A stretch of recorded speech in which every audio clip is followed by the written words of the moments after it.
Dan Wanda Hara ini dia adalah seorang fashion stylist untuk artis besar di Indonesia. Nagita Slavina, Sultan Andara, siapa yang nggak tahu Nagita Slavina. Dan juga ada Lesti Kejora, penyanyi dangdut yang fenomenal.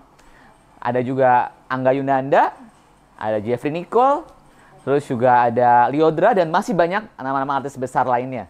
Muncul pertanyaan, kenapa sih public figure memerlukan jasa fashion stylist? Muncul pertanyaan juga nih, berapa sih gaji seorang fashion stylist?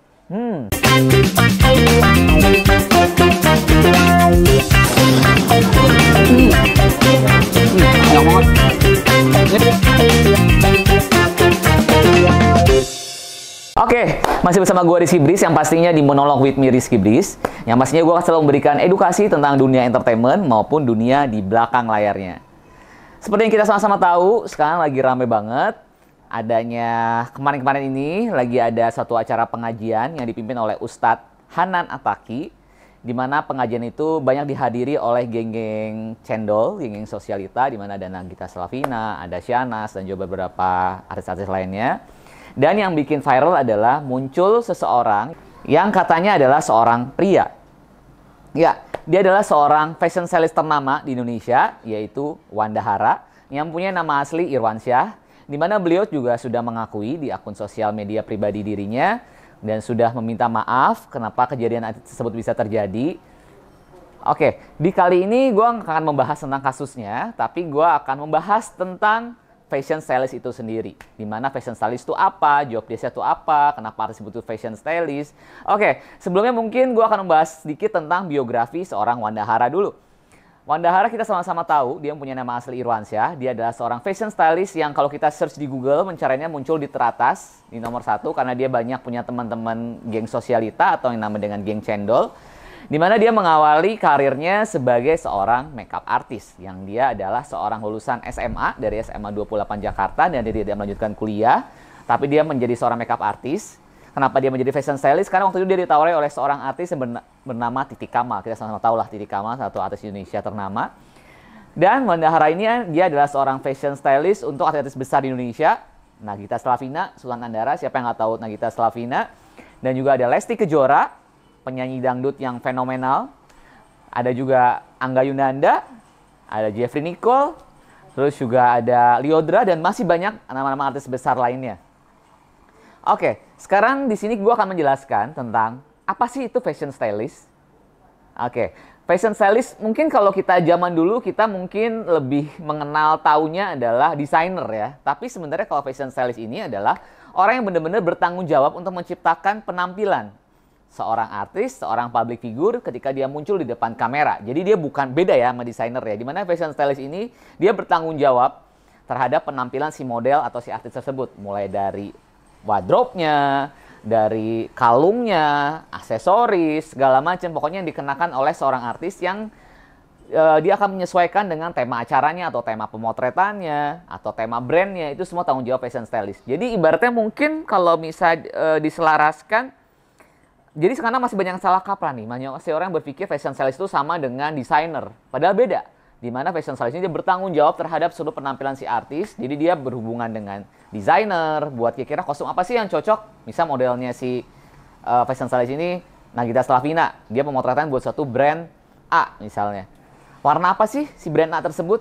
Oke, misalnya warnanya merah, kita cari warnanya merah. Terus kita lihat penampilan Nagita Slavina, kira-kira dia yang cocok, dia penampilannya harus dikasih, apakah dikasih anting-anting yang besar, ataukah dengan dipakai gaun, atau apa. Kita menyesuaikan dengan karakter si model tersebut. Terus kita approval ke klien juga. Kita mencari barter dengan, atau bisa itu barter, bisa itu kita beli, bisa itu kita bikin baju, sewa dan lain-lain dengan desainer atau dengan laundry, dengan tim make up dan lain-lain. Pokoknya dia bertanggung jawab semua terhadap penampilan si artis. Jadi beda ya antara desainer sama fashion stylist. Oke. Terus apa sih job desk seorang fashion stylist itu sendiri? Tadi udah jelasin kurang lebih ya. Yang pasti satu, memilih busana yang tepat dan lengkap. Tepat dan lengkap dalam arti yang sesuai dengan si artis, karakter artis yang dimaui sama brand. Terus juga yang lengkap dalam arti memikirkan aksesorisnya, mulai dari bisa antingnya, bisa kalungnya, bisa bando, bisa apa. Pokoknya yang sesuai dengan brand image si artis dan juga brand image suatu brand. Bila itu dia syuting iklan atau itu suatu syuting film, sesuai dengan filmnya. Terus juga membuat konsep Malah terkadang juga menentukan lokasi foto. Untuk membuat konsep dalam arti konsep fotonya nanti kira-kira bakal seperti apa, yang pasti tetap berdiskusi dengan fotografer ya. Terus juga memilih lokasi foto karena menentukan apa? Menentukan baju yang akan dia pakai. Jadi misalnya fotonya outdoor, ya pasti kan bajunya nggak mungkin tabrakan dong dengan suasana si lingkungan sekitarnya gitu loh. Jadi menyesuaikan juga dengan lokasi fotonya. Terus juga mengikuti tren mode udah pasti. Seorang fashion stylist harus mengikuti tren mode yang berlaku di saat ini.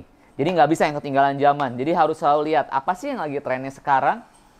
Apa sih baju-baju seperti apa sih yang lagi digemari oleh masyarakat pada umumnya yang kira-kira bisa membuat image si artis atau si model tersebut juga semakin baik, dikenal dengan masyarakat. Oke.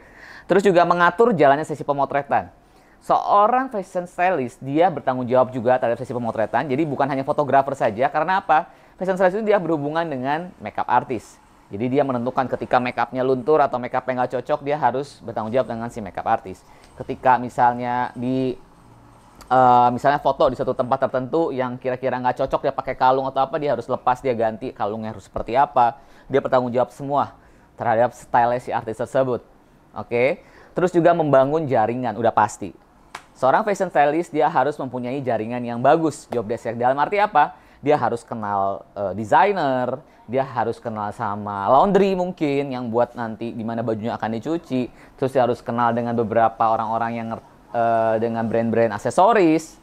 Terus juga harus kenal dengan makeup artis, harus kenal dengan artis, dengan model, harus punya networking yang bagus. Itu yang pas job desk seorang fashion stylist. Terus muncul pertanyaan, kenapa sih public figure memerlukan jasa fashion stylist? Udah pasti. Public figure itu ibaratnya gini, pastikan sekarang apapun yang dia pakai itu akan jadi contoh buat orang-orang yang follower-followernya. Apalagi sekarang zamannya sosial media. Seorang public figure rata-rata kita tahu lah, Raffi Ahmad Nagita Slavina punya follower 75 juta lebih. Sebagai influencer, sebagai seorang artis yang mempunyai nomor 1 terbesar untuk sosial medianya di Indonesia. Jadi yang pasti apapun yang dia pakai akan jadi dicerna oleh masyarakat atau netizen. Ketika dia salah pemakaian bisa jadi dihujat. Ketika dia penampilan bagus akan dipuji. Jadi benar-benar seorang artis, seorang public figure itu sangat membutuhkan jasa fashion stylist, apalagi ketika dia syuting iklan atau dia syuting untuk suatu film atau konser di suatu pertunjukan yang besar. Nggak mungkin dong seorang artis biasanya untuk syuting suatu iklan atau syuting suatu acara di tayang televisi satu baju dipakai berkali-kali atau satu aksesoris dipakai terus-terusan. Rata-rata beberapa teman-teman artis yang gue kenal ketika dia syuting untuk kebutuhan TV, mereka satu baju hanya dipakai untuk satu kali. Apalagi untuk kebutuhan untuk brand ya. Jadi mungkin dia akan pakai lagi tapi untuk off air atau untuk jalan-jalan bajunya. Jadi kalau untuk kebutuhan TV rata-rata mereka dipakai buat sekali saat itu saja. Gitu loh. Jadi makanya memang sangat-sangat dibutuhkan jasa seorang fashion stylist ini untuk menunjang brand image si artis tersebut, untuk menunjang penampilannya, untuk bisa dinilai, disukai dengan masyarakat. Yang pasti kalian sebagai netizen juga, kalau ketika penampilan artis itu aja pasti kalian juga komplain kan. Pasti kalian pengen orang berpikir seorang artis itu dituntut untuk, kita sebagai netizen pengennya perfect, selalu cantik terus, selalu ganteng terus, ya itu dibutuhkanlah jasa fashion stylist ini. Oke. Seberapa penting peranan fashion stylist dalam membentukkan image atau personal branding seorang si artis? Sangat penting, seperti yang tadi dijelaskan. Ya, jadi benar-benar penampilan penunjang si artis itu yang secara visual di hadapan publik itu pertama kali pasti orang ngelihat secara dress code, bener nggak? Coba kalian sebagai netizen kalau ngelihat artis, ketemu artis yang kalian pasti apa dulu? Selain emang mukanya cantik atau ganteng, pasti apa yang dia pakai kan? Oh, makanya mereka banyak banget public figure itu memakai jasa si fashion stylist ini untuk menunjang penampilannya di depan publik secara visualisasinya biar selalu menarik. Oke. Terus siapa aja sih yang memakai jasa seorang fashion stylist? Jadi selain artis sudah pasti pakai jasa fashion stylist. Yang pasti public figure, di mana itu mencakup ada artis, ada model, ada jurnalis TV, terus juga sosialita. Jadi nggak hanya artis aja, jadi kadang-kadang sosialita yang ngumpul juga mereka banyak juga yang pakai jasa fashion stylist untuk menunjang penampilannya supaya dia semakin percaya diri dengan penampilan dia berkumpul bersama geng-geng sosialitanya. Dia biasanya pakai jasa si fashion stylist. Bagaimana sih kunci utama sukses untuk menjadi seorang fashion stylist? Yang pasti, 1, komunikasi. seorang fashion stylist ataupun seorang, menurut gue pekerjaan apapun ya di dunia entertainment, komunikasi itu nomor satu. Gimana sih dia bisa menyampaikan komunikasi terhadap talent atau model, ya misalnya dia, karena ada beberapa talent atau model sebenarnya bajunya bagus atau stylingnya bagus, cuman karena si fashion stylist ini nggak bisa menyampaikan dengan baik, dalam arti kamu cocok pakai baju ini, ya udah kami cocok aja. Ya gimana coba kalau kalian sebagai model? Kalian harus bisa mendeskripsikan kamu cocok karena kulitmu yang sawo matang. Jadi dengan perpaduan warna putih dengan perpaduan warna ini akan menghasilkan hasil yang seperti ini. Nah, lebih enak kan? Jadi kan si model juga, oh iya, kenapa gue cocok pakai ini, dan dia akan merasa pede dengan apa yang disampaikan. Terus selanjutnya juga seorang fashion stylist harus berkomunikasi dengan banyak orang, dengan para tadi yang udah dijelaskan, desainer, terus juga tim aksesoris, makeup artist, fotografer. Jadi memang komunikasi menurut gue adalah nomor satu yang penting untuk dalam bekerja di dunia fashion stylist ataupun di dunia entertainment yang lain. Terus juga kreativitas udah pasti. Sekarang semua bidang apapun di entertainment, kreativitas itu nomor satu. Berlaku juga dengan fashion stylist. Kenapa dituntut kreativitas? Karena dia harus memikirkan seorang model yang mukanya seperti itu, misalnya yang cantik gitu, cantik, ganteng, tapi kita harus selalu bisa ngerubah terus supaya sebagai netizen nggak bosen ngelihat dia. Itu kan dituntut kreativitas. Entah itu kita mikirin bajunya harus yang seperti apa, mungkin yang sekarang mungkin baju gaya lumba-lumba mungkin, atau besok baju gaya Putri Duyung, atau besok gaya yang seperti apa. Jadi kita sebagai pemirsa atau sebagai netizen selalu disuguhkan suatu surprise gitu loh ketika kita melihat artis idola kita. Itu tugas fashion stylist. Jadi dia butuh kreativitas yang tinggi untuk menunjang penampilan si model, si artis buat disukai oleh masyarakat. Selain itu skill udah pasti ya, kalau skill yang tadi udah dijelasin. Sama yang nggak kalah penting itu adalah networking. Jadi kalian punya skill, punya kreativitas, punya komunikasi, tapi nggak punya networking yang bagus juga, ya kalian juga nggak bisa bergerak juga. Menurut gua nggak hanya fashion stylist aja, rata-rata semua pekerjaan sekarang butuh namanya networking. Ya, jadi dia harus kenal dengan dengan fashion designer, dengan orang-orang brand, terus juga fotografer, dengan model, dengan artis dan segala rupa supaya bisa mewujudkan kreativitas dia di dunia fashion stylist tersebut. Muncul pertanyaan juga nih, berapa sih gaji seorang fashion stylist?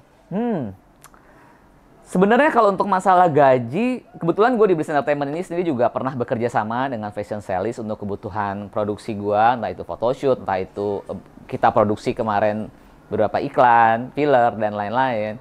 Tapi itu semuanya nggak bisa jadi patokan menurut gue. Karena ya balik lagi lah, ketika kalian sama nih kerja misalnya sebagai tim kreatif, cuman kalian kreatif yang jam terbangnya udah seperti apa, atau kalian bikin program apa. Ya, tapi kan gajinya nggak bisa disamain dong, biarpun sama-sama posisi kalian adalah sebagai tim kreatif. Sama halnya dengan fashion stylist. Jadi biasanya kalau fashion stylist, ya walaupun kalau berdasarkan pencarian di Google, tadi gue sempat cari sih di Google, katanya gajinya berapa? 3,9 sampai 6,1 juta. Atau kalau kata Wandahara bilang di atas UMR lah yang pasti. Tapi sebenarnya menurut gue itu nggak bisa jadiin patokan. Karena pengalaman gue pernah bekerja sama dengan fashion stylist, itu biasanya yang pasti satu, tergantung berapa baju yang akan digunakan, misal untuk photoshoot atau untuk syuting iklan atau film dan lain-lain. Terus apa kebutuhan modelnya, ya. Terus kita harus nyediain apa aja, biasanya ada makeup artist seperti apa yang memang dia butuhin, apakah ada request khusus? Karena beberapa model-model atau artis besar dia ada request khusus juga.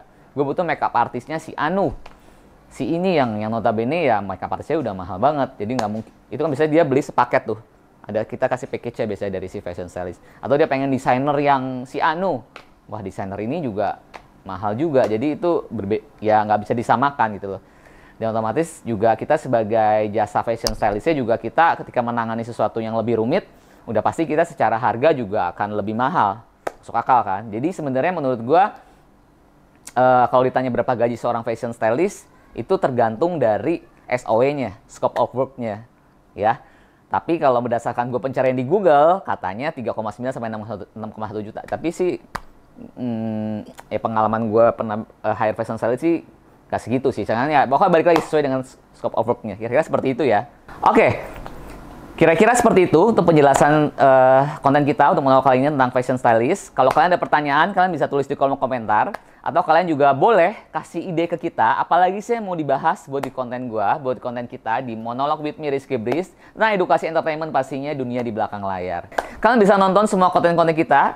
Mau Monolog with me Rizky Breeze, ada podcast di belakang layar, ada mabar juga di semua penerbangannya Batik Air, Lion Air, dan juga Pelita Air. Yang pasti di aplikasi Tripper dan juga Pas Klik. Oke, gue Rizky Breeze, thank you so much. Bye-bye.